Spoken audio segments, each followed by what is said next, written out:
Well, hello friends, and welcome back to the Cattlemen's Corner, a video series highlighting the beef industry. I'm Barrett Simon, Livestock Agent for the Post Rock Extension District, and today we're with Cody Runft of Cody Cattle Company over in Scandia, Kansas. Cody, thanks for joining us. You bet. First, congratulations guys on a good run out at the stock show, and welcome back to North Central Kansas. We're sure glad to have you back in this part of the state. Well, it's good to be back home. I guess to kind of kick us off, Cody, if you would, maybe just share a little bit about what you guys do here at Cody Cattle Company and what brought you back to this part of the world and things of that nature. Yep. For the past 10 years, we were over in Missouri running with another Charolais outfit over there. And during that time, we were extremely aggressive with our AI and our ET program, and we really got to expand our genetic base. This past summer, I had a conversation with my grandma Jeanette, and there's an opportunity on some family ground that opened up, and we were able to move the cows back in June, and we're taking on a little hay operation down in Cloud County, and then we'll keep running our cattle in the Smoky Hills in Jewell County.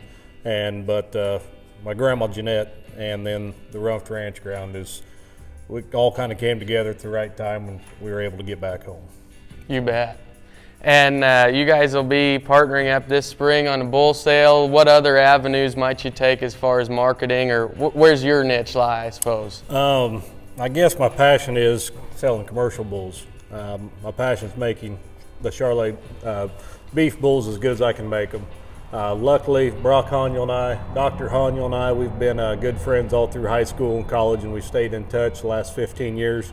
And he's been really successful selling bulls private treaty. And he's a busy guy now, and he needs to get it over in one day, and just kind of fit that he sells a really nice complementary sim-based genetics that we can complement with our Charolais. So if you want a black bull or a white bull, we'll have about 120 to offer on March 4th. So I'm really excited about the opportunity. We've seen a few different weather patterns here, namely cold and muddy, right? That can put a lot of stress on an operation. You mentioned black or white. It doesn't matter hide color at this point, but cow, calf, seed stock, whatever the case may be, even some of these grower yards particularly as well. What are some of the steps that you guys have taken, or what's kind of your practice when things do get pretty soft? When things get soft, we were fortunate enough we put up a lot of straw this summer, and we've been bedding the bulls extremely heavy. On the cow side of things, I mean, just keeping the lot scraped out and getting windbreaks up, so that way if they do calve and I'm not right there, the calf has a chance of survival. But it's been challenging. I asked my dad, just last week, I said, I don't remember having to be this tough when I was here in Kansas 10 years ago, and he says this has been a pretty unique winter that we're facing between the moisture and the extreme colds that we've had here recently. So we were down at your place there, and I noticed there you had some early pairs out back on stocks, that sort of thing. To kind of piggyback off that, A, I guess describe your calving scenario, and B, through that, whether you calve on stocks or in a lot one, how has the weather impacted your feed program? Have you had to bite the bullet and feed a little bit more with some of that than usual, or?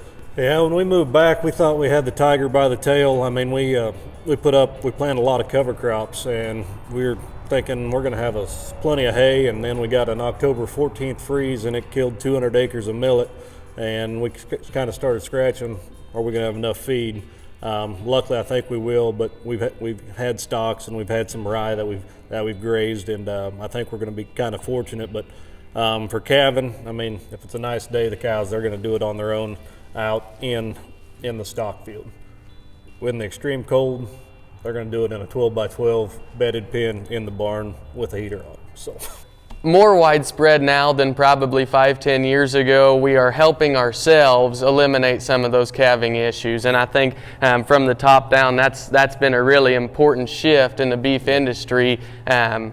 When things maybe go south, and it's bound to happen anywhere, maybe it's on a first calf heifer, maybe it's on a little bit older cow that for whatever reason it didn't work out.